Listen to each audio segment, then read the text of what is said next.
Bonjour, je suis Céline du blog Made by Célinette et ceci est le 9e épisode de mon podcast créatif et c'est à nouveau un épisode consacré au tricot. Alors je m'en excuse pour celles qui sont plus couture, j'avoue ça fait 2 fois de suite là que je fais des épisodes consacrés au tricot, c'est juste que en ce moment je suis plus productive en tricot qu'en couture.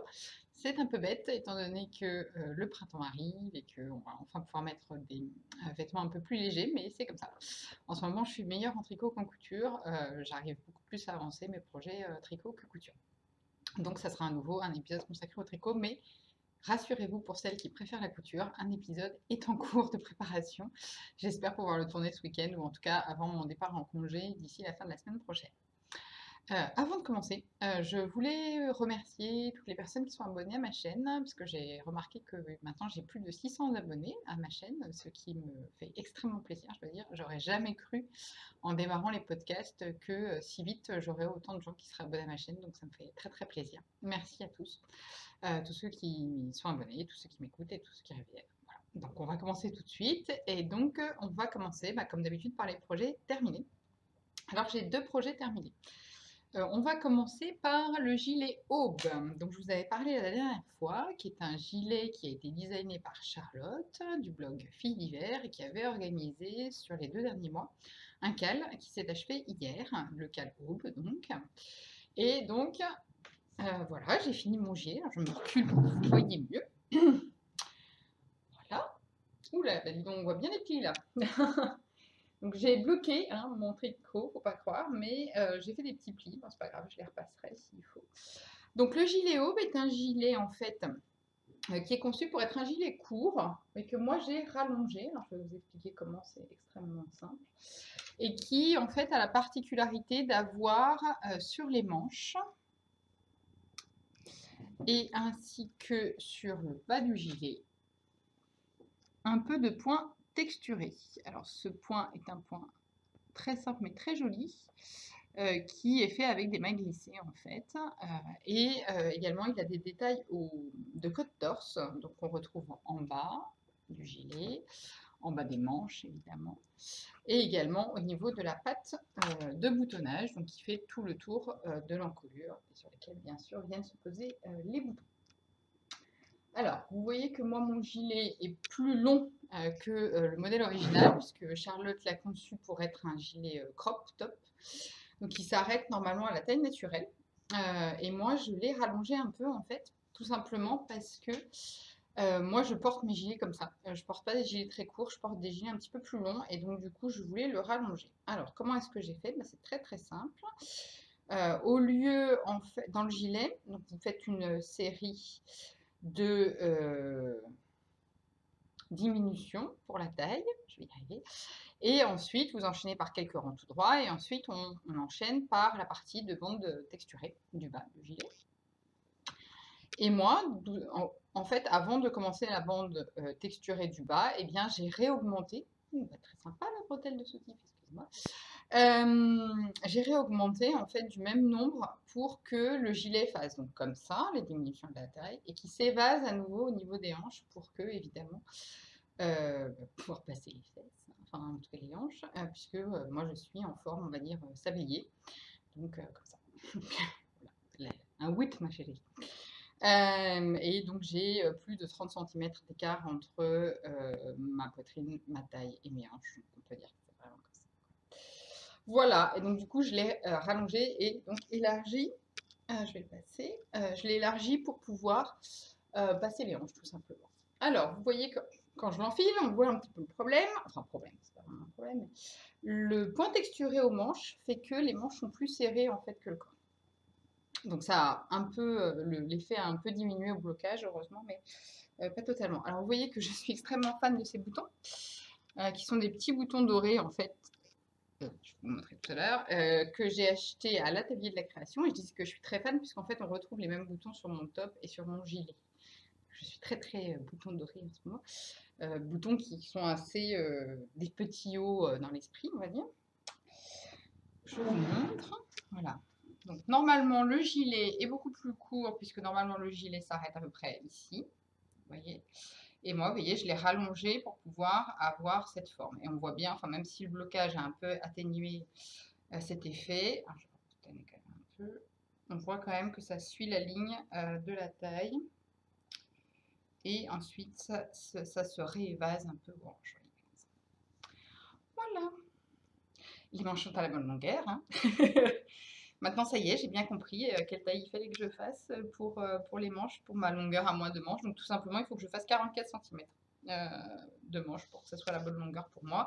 Sachant que, évidemment, elles se sont un peu allongées au blocage, ce que je voulais, pour qu'elles arrivent bien au niveau du poignet. Voilà. Et donc, je l'ai fini. En fait, c'est bête, hein, je l'ai fini il y a un petit moment, en fait, hein, il y a 2-3 semaines, quelque chose comme ça. Et comme gougourde, je me suis dit, ouais, non, c'est bon, j'ai le temps pour poser des boutons, je suis hyper en avance, sans vouloir me vanter, je devais faire partie, je pense, des premières à avoir attaqué la partie du corps, etc. Et sauf que j'ai complètement calé aux manches.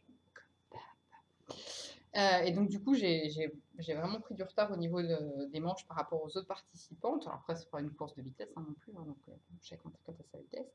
Mais du coup, j'avais pas mal calé aux manches, excusez-moi. Je suis en arrêt de travail. Je peux même pas dire que je suis fatiguée, parce que j'ai fait que dormir toute la semaine. Donc, c'est ça. C'est juste que j'ai du mal. Et donc, du coup, bah, il a fallu que je mette un petit coup de collier, on va dire, sur la fin pour finir les manches, hein, comme d'hab. Alors, vous allez voir que c'est un problème assez récurrent. Hein. Enfin, comme beaucoup de tricoteuses, les manches, elles me saoulent. Enfin, c'est pas la partie que je préfère, on va dire. Donc, du coup, je me suis fait un petit challenge manche. Parce que pendant un moment, j'avais 3 en cours et 5 manches à faire.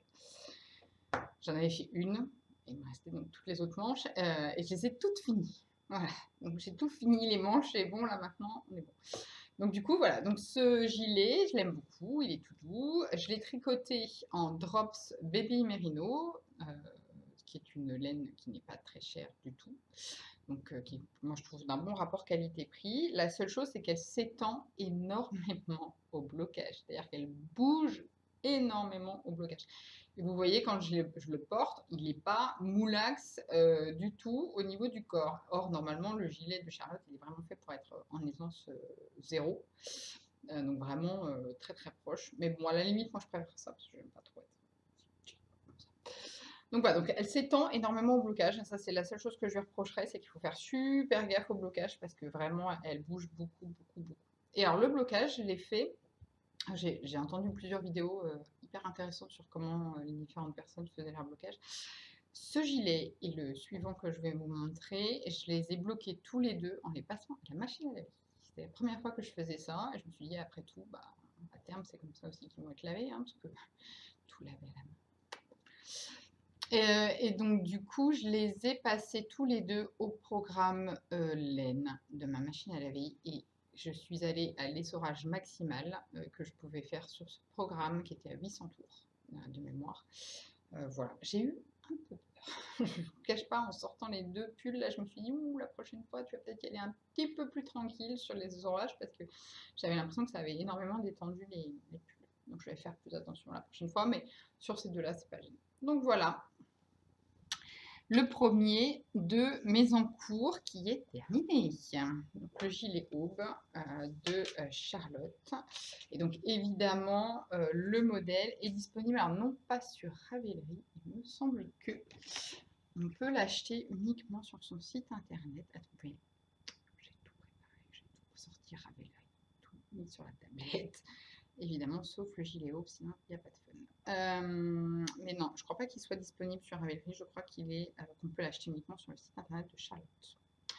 Voilà, et donc du coup, je vous invite à aller voir aussi sur Ravelry si vous êtes inscrit sur le topic Cal Aube projet terminé. Comme ça, vous allez voir plein de versions super sympas de ce modèle, de toutes les couleurs, les longueurs, rallongées par rallongées, etc. Vous allez voir, c'est très sympa. Il y a des très très beaux modèles qui ont été faits. C'était très sympa de le faire tout ensemble. Et clairement, heureusement que je me suis souvenu hier que le cal se terminait pour pouvoir poser les boutons. Parce que sinon, j'aurais été bêtement hors les clous du projet.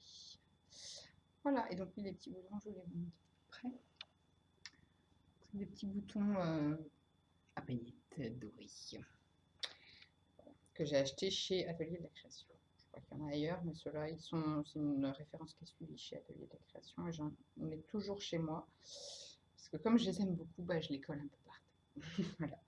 Donc ça, c'était le premier projet terminé, le gilet aube. Je suis bien contente parce qu'en fait, ce gilet, je l'avais fait dans cette couleur, donc en blanc. Hein. Je vous ai pas donné le coloris, mais tout simplement parce que c'est blanc. C'est blanc, c'est pas crème, il est blanc. Et je l'ai fait en fait pour remplacer un gilet du commerce, d'ailleurs un gilet des petits hauts. Je l'ai fait pour le remplacer parce qu'en fait mon gilet des petits hauts peluche à mort. Mais quand je dis à mort, c'est-à-dire que quand je le porte, j'en ai partout.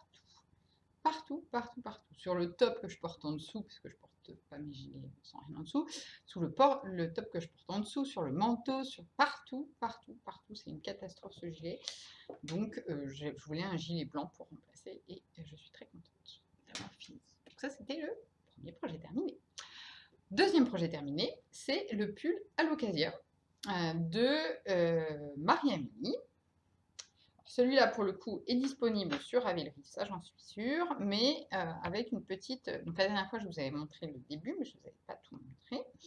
Donc ça y est, maintenant je peux vous le montrer en entier parce qu'il est fini et que le design est sorti sur Ravelry. C'est un pull d'une longueur normale, hein, c'est-à-dire que, oh là là, c'est pli, c'est pas possible. Il faut vraiment que je fasse un petit coup de fer dessus pour l'aplatir.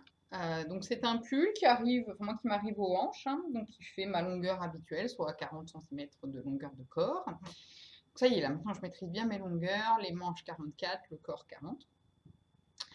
Donc il y a la particularité bien sûr d'avoir une très belle encolure, je trouve que c'est une très très belle encolure, donc c'est une encolure qui commence dans le dos, dont je vais vous reparler dans un instant. On suit c'est des mailles croisées, qu'on suit sur toute la longueur, là, hop là, sur tout le V, et ensuite sur tout le corps. Moi, je le trouve magnifique, ce motif. Honnêtement, je trouve qu'il est simple, il donne juste un petit twist, et en même temps, il fait pas, c'est pas trop chargé.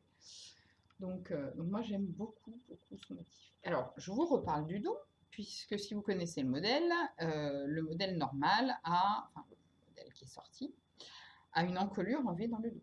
Et je vous avais dit la dernière fois que Marie-Amélie m'avait très gentiment donné le patron pour que je teste la version toute ronde dans le dos. Là. Donc, vous voyez, tout simplement, moi, c'est une encolure ronde dans le dos. Donc je ne sais pas encore quand est-ce qu'elle va sortir la variante, mais en tout cas, sachez qu'à terme, je pense que la variante va sortir. Voilà. Et sinon, c'est des manches un peu chauve-souris, vous voyez, on voit le corps là, et le début de la manche. Donc en fait, on diminue très vite au début, et puis après, on fait beaucoup moins. C'est des manches qui sont légèrement tombantes, un peu comme le top que je porte sur moi d'ailleurs, qui commence là. En fait. En modification, j'ai pas fait grand chose en modification. Regarde-moi ces petites merveilles. Excusez-moi, je reviens sur l'encolure, mais alors moi, j'adore aussi la finition high cord, enfin pseudo high cord en fait, qu'on fait en même temps que l'encolure. Ça, c'est top. Qu'on voit là sur le bord de l'encolure. Je trouve ça très très joli comme finition. C'est très très net. Enfin, vraiment, je trouve que c'est un très très beau design et vraiment très sympa. Vraiment des beaux détails. Alors, je vous avais parlé aussi des épaules la dernière fois. Ce montage là, toujours fan. Je sais qu'Ambion aussi, elle était épatée. J'ai écouté son podcast, ça m'a fait rire parce qu'on a eu à peu près les mêmes remarques sur et là, sur ce montage d'épaules là qui permet de n'avoir aucune couture sur les épaules, je trouve ça juste génial. Vous me voyez par transparence, hein, vous voyez qu'il n'y a pas de couture du tout au niveau des épaules. Donc franchement, vraiment top, top, top. Il faut juste que je le repasse parce que c'est pareil, je l'ai bloqué, je ne sais pas comment j'ai mon compte. Et on voit des jolis plis. Et alors sinon, la laine que j'ai utilisée, c'est la laine de ma copine Marie, les laines de Bibounette. C'est sa base mérino en retordu et le coloris, c'est le tableau noir de carreau. Alors il se trouve que comme c'est une designer teinturière indépendante, il y a un petit écart de couleur entre le corps et les manches. On voit que les manches sont plus foncées que le corps, clairement. Moi, ça ne me choque pas. Et en fait, comme l'autre manche est pareil, aussi foncé, puisqu'en fait, c'est le même écheveau que j'ai utilisé pour les manches. Bon, je trouve pas ça choquant. Voilà. J'aime beaucoup. J'aime beaucoup, beaucoup. Je vais le mettre au bureau bientôt, ça. Je trouve que c'est typiquement... Alors, moi, ça me gêne pas de porter du homemade évidemment, hein. Au bureau, vous vous en doutez, j'en porte quasiment tous les jours du homemade. Mes collègues sont habitués au fait que je porte du homemade.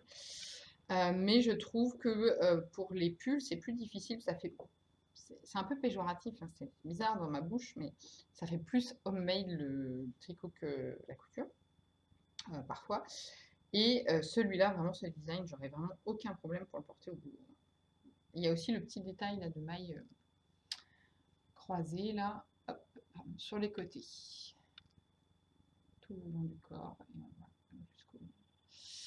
jusqu'aux côtes, je vais y arriver, excusez-moi. Donc non, c'est très sympa à tricoter parce que justement avec ce motif central qui nous suit tout le corps et puis le rappel sur les côtés, bah, on a toujours quelque chose à faire. Donc moi, vous savez que c'est quelque chose que j'apprécie puisque le corps c'est toujours un peu long. Et donc du coup, c'est un truc qui rythme le tricot, je trouve ça sympa. Et pareil, j'ai eu un peu de mal à le finir, mais je suis bien contente qu'il soit terminé pour pouvoir le mettre bientôt. Je vais essayer de faire des photos ce week-end pour soit les incruster dans la vidéo, et sinon je les mettrai sur ma page Ravelry où vous retrouverez également toutes les informations sur la taille d'aiguille. Alors, donc, le blanc, je suis désolée. J'ai hésité hein, à faire la vidéo, mais je me suis dit, oh si, quand même, j'ai envie. Mais bon, un peu dur. Donc le blanc, je l'ai tricoté en 3,5, la drops. Et celui-là, j'ai tricoté en 3,25. Hein, je vous avais parlé la dernière fois. Merci d'ailleurs à toutes les personnes qui m'ont donné des références de fingering un peu plus épaisses. Et donc celui-là, j'ai fait en 3,25. Et j'aime bien le rendu. Le point s'est bien régularisé avec le blocage. Ça, c'est un truc que je voulais vous montrer aussi. Attendez, je reviens. Pardon. Et bon, voici. Excusez-moi, j'avais oublié de prendre des choses que je voulais vous montrer après. Et puis, je voulais vous montrer quelque chose sur le blocage aussi. Du coup, je vous montre ça tout à l'heure. Donc, c'était mes 2 projets terminés. C'est tout, c'est pas mal quand même. Mon vitamine D pour ma copine Valérie est toujours en cours. J'ai fini la 2e manche. Donc maintenant, il faut que je me remette sur le corps. Juste, en fait, comme là j'ai tricoté, hein, vous voyez, j'ai tricoté du blanc, j'ai tricoté du gris. Vachement, ils sont trop beaux. Pas du tout autosatisfaite, ça va, tout va bien. Comme j'ai tricoté du blanc et du gris récemment, j'avais envie de couleurs qui pètent un peu plus pour mes nouveaux projets. Et donc, du coup, le vitamine D de ma copine Valérie est dans la même laine que mon alocasia. Et j'avoue, j'ai pas envie de retricoter du gris, ça me saoule. Donc, on va passer d'ailleurs sans transition au projet en cours. Vous allez voir le pourquoi je dis ça. En projet en cours, en fait, c'est un projet un peu inattendu dans le sens où il y a un cal, le Bulcal, B-U-L-K-A-L, qui commence et qui est basé sur le modèle Champagne de Marie-Amélie. Très bien. Et qui donc est organisé sur Ravelry. Alors, les organisatrices m'excuseront, mais je ne me souviens plus de leur nom. Donc les inscriptions, il me semble, sont closes, mais donc c'est le modèle Champagne. Charlotte l'avait testé. Vous savez, c'est le modèle où il y a un empiècement en dentelle, normalement un petit volant ici, et puis c'est un pull. Mais Marie-Amélie a sorti des variantes. Alors, ça aussi, c'est quelque chose que j'apprécie énormément chez Marie-Amélie, c'est qu'elle fait régulièrement des variantes avec ses patrons. Je trouve ça top. Et donc là, elle a fait une variante qu'elle appelle Ougazeuse, ce qui me fait beaucoup rire, et qui est un gilet.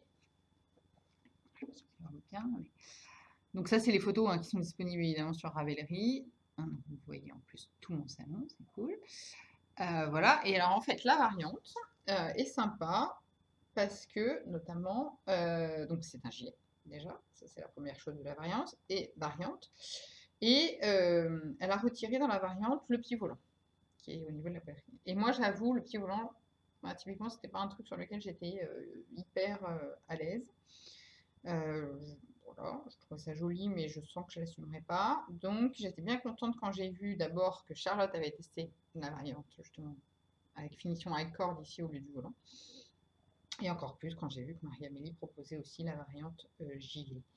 Donc, du coup, il y a ce cal qui commence aujourd'hui. Comme j'ai fini là mon dernier gilet, que j'ai posé les boutons genre il y a 3 jours, je me suis dit, Céline, non, tu ne commences pas de nouvelle en cours, du tout.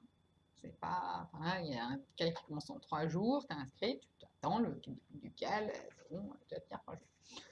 que nenni. Surtout que je suis donc à la maison là pour quelques jours, en arrêt de travail. Petit coup de fatigue, rien de grave. Mais bon, globalement, ça veut dire que je ne fous rien de mes journées. Voilà. Donc je m'ennuie. Et donc du coup, hier, bah, j'ai craqué. Donc j'ai lancé un nouvel en cours, voilà, qui est aussi un gilet en plus, hein, tant qu'à faire d'être dans les gilets. Bon, en même temps, là, c'est moi la période. Donc j'avais plus envie de me faire un gilet. Et donc, j'ai commencé un nouvel en cours qui s'appelle le gilet Empire, ou Empire, parce que c'est un patron anglais, qui est donc un gilet avec, je vais montrer une autre photo si on voit mieux, je cache un peu les explications, bien que avec ça vous allez voir grand chose. Voilà, alors c'est un gilet, vous voyez, qui est pareil, assez près du corps, assez court, et qui a la particularité surtout d'avoir un empiècement, donc avec un motif en croisillon, qui est fait en fait avec des mailles à l'envers.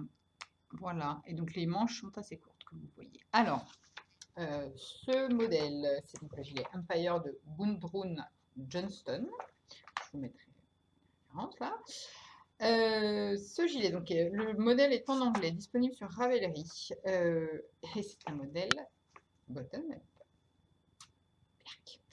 Mais bon, il est joli. J'avais envie de faire un modèle de gilet assez simple. Vous allez comprendre pourquoi quand je vais vous montrer ma laine. Voilà, donc bon. Le problème, c'est que je ne peux pas gérer facilement la longueur, puisque c'est donc un gilet bottom-up. Donc voilà, donc j'ai décidé de tricoter ce gilet dans une laine. Alors là, vous allez peut-être pas trop bien voir la couleur. Voilà, comme d'habitude. C'est un rose poudré, qui est plus foncé que sur la... Là, vous voyez presque blanc. C'est en fait, c'est un rose poudré... Non, toujours pas. Ouais, c'est presque bien là. C'est un rose poudré, il est encore un peu plus foncé, qui de la marque Les Petits Points Parisiens. Et en fait, c'est la laine qui est teinte par Anne, qui tient la boutique Les Petits Points Parisiens, qui se trouve rue Véron à Paris. Tentative, mais donc du coup, voilà, c'est un fingering un peu plus épais. Donc c'est un rose, rose poudré. Et donc du coup, je me suis dit, bon, déjà, ça fait très fifi.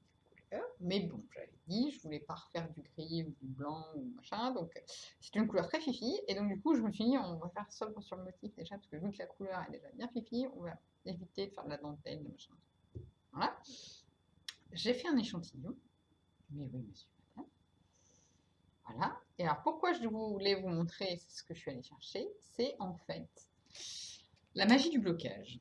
Parce qu'évidemment, j'ai bloqué mon échantillon, c'est pas le tout de le faire, j'ai bloqué mon échantillon. Alors, je vais vous montrer la différence entre le point, je vous montrerai tout à l'heure, mais ça, c'est le début. Donc, vous voyez, c'est ce que j'ai fait depuis hier. Quand je vous dis que je me fais chier, c'est pas une blague. Je tricote 7 heures par jour, donc évidemment, ça monte assez vite. Donc, vous voyez, et là, on voit une certaine irrégularité du point. Une texture, on voit un peu là en travers, et on voit une texture des points qui, pourtant je tricote normalement je pense, on voit une certaine irrégularité du point. Et une fois bloqué, eh ben c'est tout parti. Truc de malade. Ça a régularisé le point, un truc de fou. En plus de rendre... Bon, la laine est douce hein, de base, hein, mais alors ça a régularisé le point, c'est un truc de fou quoi. Donc clairement, il va être bloqué quand il sera fini, parce que vraiment, ça, c'est magique. Hein, la différence de texture entre, je ne sais pas si vous voyez ça, la différence de texture entre quand c'est tricoté, hein, si on voit, entre quand c'est tricoté juste comme ça et une fois lavé, c'est dingue. Hein. Voilà. Donc c'est à ça que ça sert de bloquer un tricot, entre autres, en plus de le mettre aux bonnes dimensions, etc. Mais ça peut servir aussi, vous voyez, à régulariser le point. Donc j'en suis pas loin, puisque bon, j'ai quand même séqué hier quand même, donc j'ai quand même bien avancé. Mais voilà, donc j'en suis... Oui. Voilà, donc ça ne rend pas grand-chose, puisque comme c'est un bottom-up, évidemment on commence par le bas. Ah ben la couleur est pas mal. Voilà. Donc j'en suis au tout début du motif, on va voir un tout petit peu. J'en suis au tout début du motif, vous voyez, sur l'empiècement. On voit un tout petit peu là les mailles les mailles en vert qui forment des croisillons. Donc là, j'en suis au tout début du deuxième croisillon. Ici. J'ai tricoté comme une folle aujourd'hui. Voilà, j'avais à peine fait les diminutions de... Voilà, et j'ai commencé une motivation pour mieux. On voit un petit peu les petits croisillons. Alors c'est exactement ce que je voulais que ça reste discret, donc je suis contente. Sachant que le motif de croisillon donc, commence au niveau du décolleté, à peu près plus bas que ça, parce qu'on fait 40 rangs avant d'arriver aux anges. On commence à peu près ici, et donc commence au niveau du milieu devant, on va dire, et en fait s'étend sur tout le devant ensuite. Donc ensuite, là, ce sera tout en motif, en fait.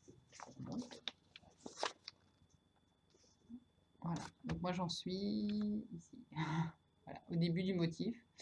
Et vous voyez qu'ensuite, ça recouvre tout le devant. Voilà. Et voilà, donc bon, bah voilà, j'ai commencé un nouvel en cours, tant pis. Alors que, pareil, l'autre cal commence aujourd'hui, et que j'ai pas fait mon échantillon, mais c'est pas grave.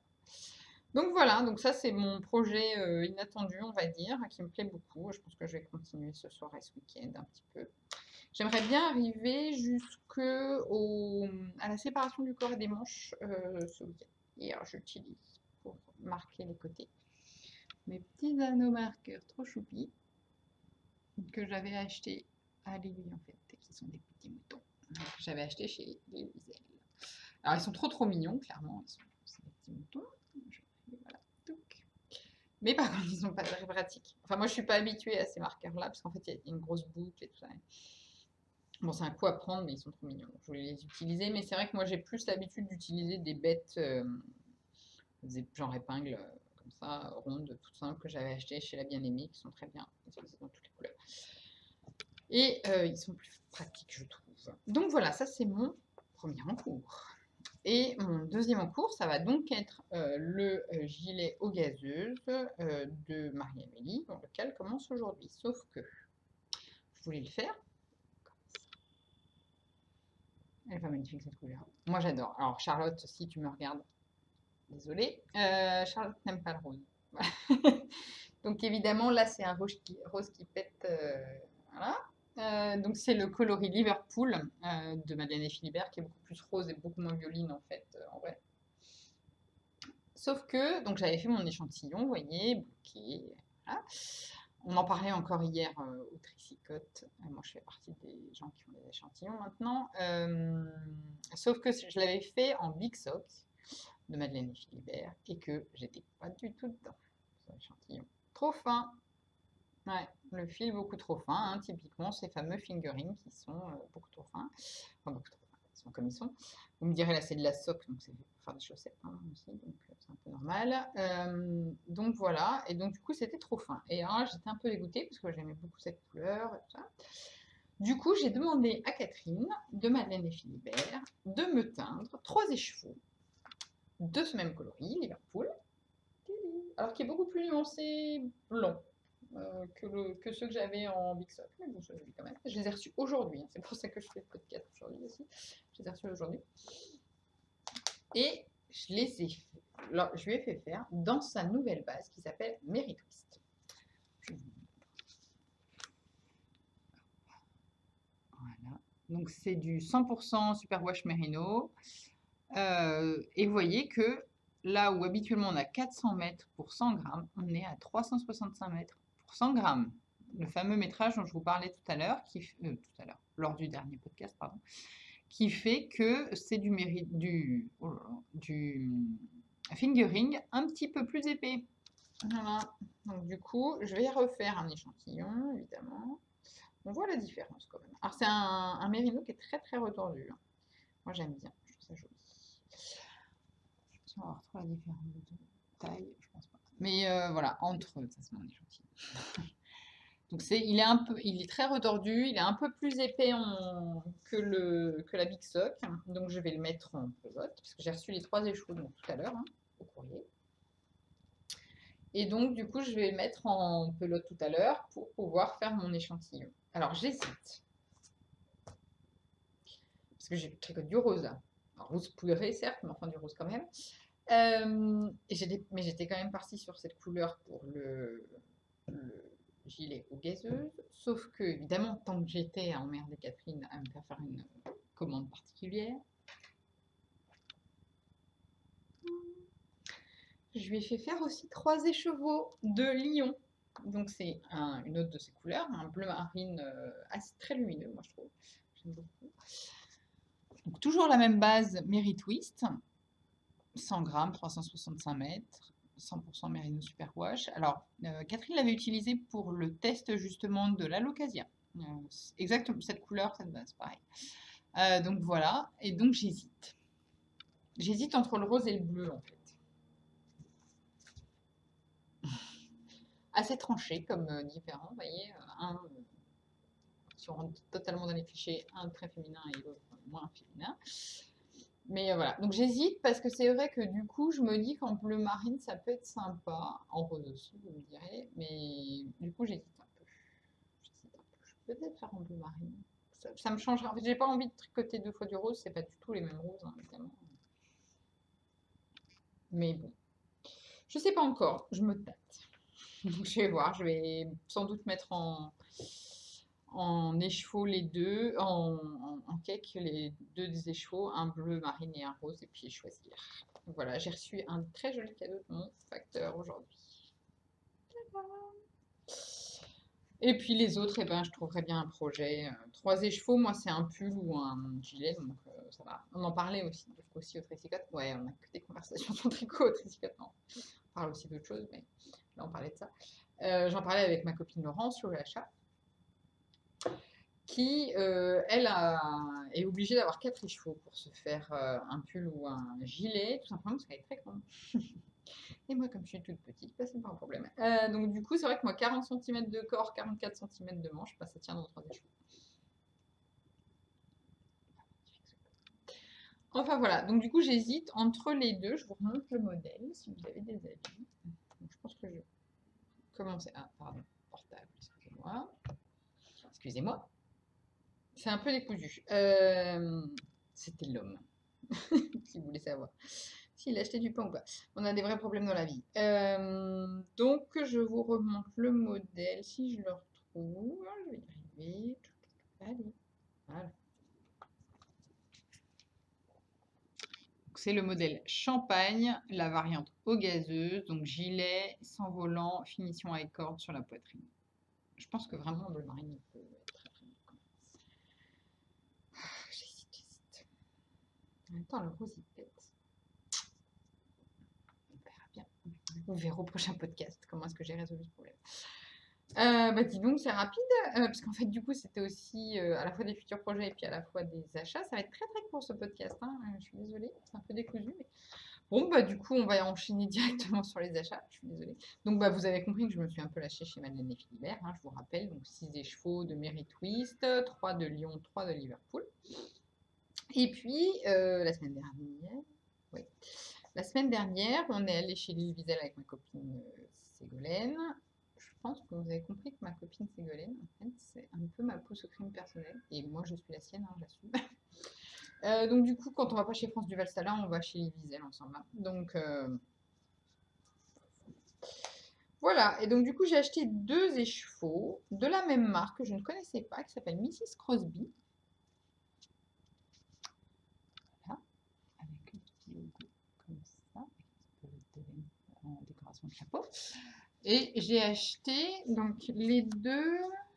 Non, c'est pas la même base. C'est pas la même base. J'ai acheté une base qui s'appelle Hatbox, qui est du 75% Superwash Merino, 15% soie, 15% et 10% en cachemire. Ah, je me disais que c'était doux. Ouais. C'est un peu normal, vous me direz. Voilà. À peu près 317 yards pour 100 grammes.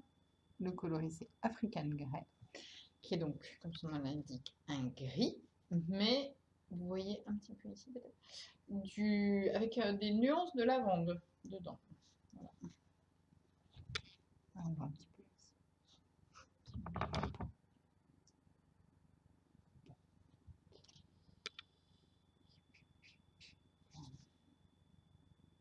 Non.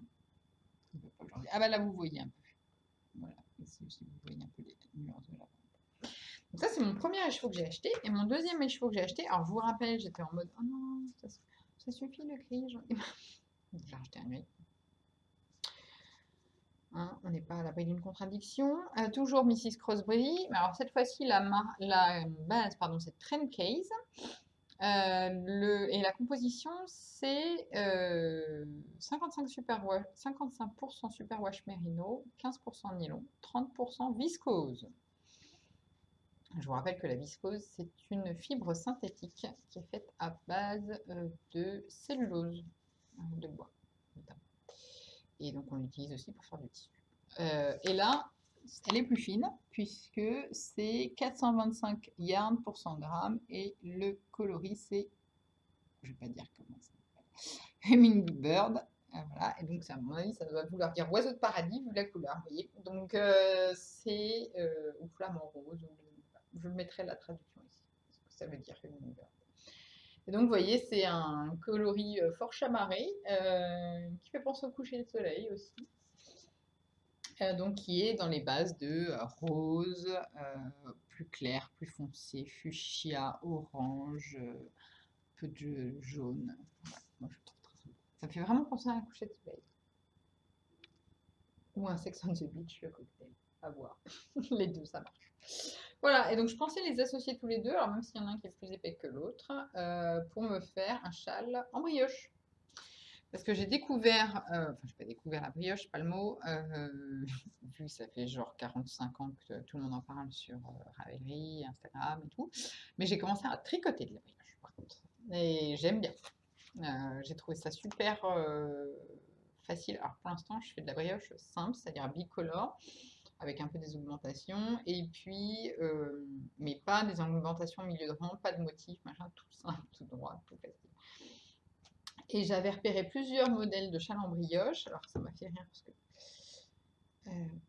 Émilie de Émilie et Paul avait repéré le même modèle. C'est le Flyway Twist.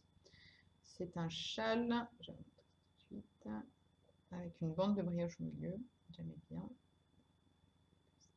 Qui est d'ailleurs le modèle de présentation est un peu dans ces mêmes coloris.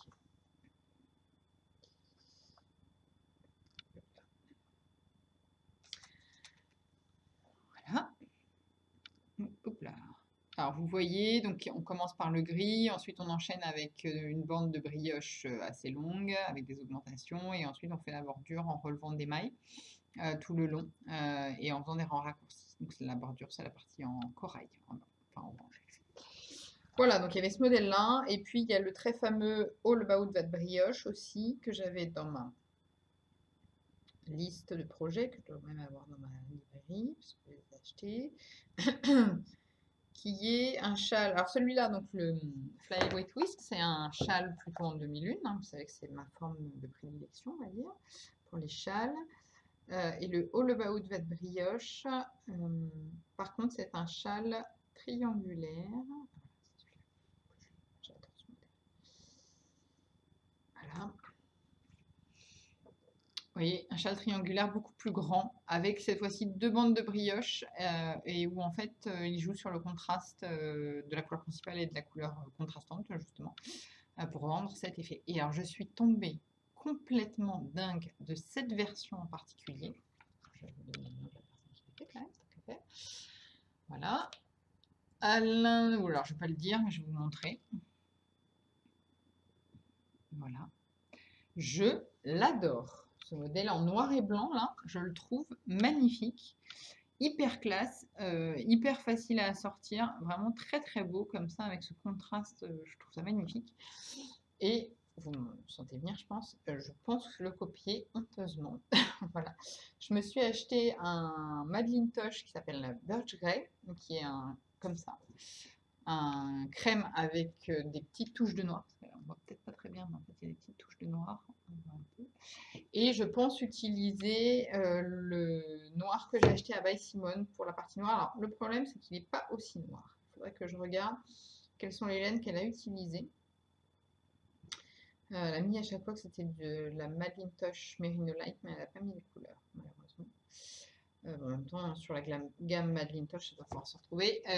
Parce que je trouve que un noir profond comme ça, c'est super difficile à trouver en fait chez les designers, on va dire, d'ailleurs, pardon, indépendants. Gris foncé, on y arrive, mais noir, on n'y arrive pas. Je pense que ça doit être difficile, en fait, à teindre noir vraiment profond comme ça pour des indépendants. Par ailleurs, ça dégorge souvent les couleurs très foncées, donc je pense que faudra que je fasse un test. Voilà, alors je suis désolée, c'était totalement décousu, ça a duré 40 minutes, mais j'ai l'impression que, en fait, 40 minutes, c'est une bonne moyenne, on va dire. Donc, je vous rappelle, mes projets terminés, le gilet aube, le pull à l'occasia, je vous invite à aller voir sur Ravelry pour avoir tous les détails.